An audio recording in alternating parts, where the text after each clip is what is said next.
नमस्कार दोस्तों, आप लोगों का मेरे चैनल पे स्वागत है। आज हम लोग समझते हैं एक हाई फाई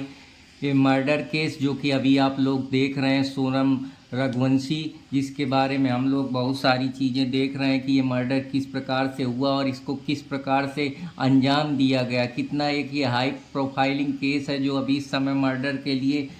चल रहा है, जिसमें सबसे पहले शादी के बाद हनीमून और इसके बाद हत्या। तो जो इस तरह की चीज़ें समाज में हो रही हैं, क्यों हो रही हैं, अगर हो रही हैं तो इसके पीछे क्या कारण है? क्या लोग पहले शादी करते हैं, इसके बाद फिर हत्या कर देते हैं? जो पति पत्नी का एक रिश्ता है वो एक हम कह सकते हैं कि पवित्र रिश्ता है, वो जन्मों जन्मांतर का बंधन है। लेकिन एक तरफ इस तरीके की जो घटनाएं होती हैं वो हमारे पूरे सोसाइटी को शर्मसार कर देती हैं। तो इसमें इस केस की घटना ये है कि इसमें एक कपल है जो शादी करता है, इसके बाद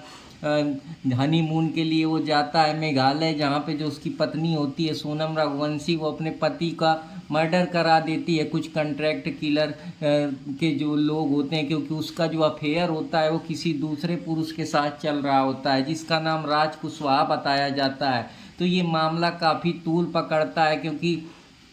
जब बहुत दिन बाद उसके सर्च किया जाता है, पुलिस सर्च ऑपरेशन करती है, तो जो उसकी बॉडी होती है वो डेड पाई जाती है, क्योंकि उसमें ये चीज़ें बताई गई कि ये मर्डर को किस प्रकार से अंजाम दिया गया, क्या क्या इसके पीछे रीज़न रहा। बाद में जब वो लड़की काफ़ी परेशान होती है और बहुत ज़्यादा दिक्कत का सामना करती, क्योंकि उसको डर रहता है कि अब उसकी ये जो पोल है वो खुल जाएगी। तो जो इसको बारे में वो महिला को बड़ी मुश्किल में अब उसको पुलिस उससे पूछताछ करने के बाद उसे एक हम कह सकते हैं कि एक ढाबे के पास पाती है, जहाँ पे वो अपने कन्फेस करती है कि उसने अपने पति का मर्डर कराया है, क्योंकि उसका अफेयर जो था वो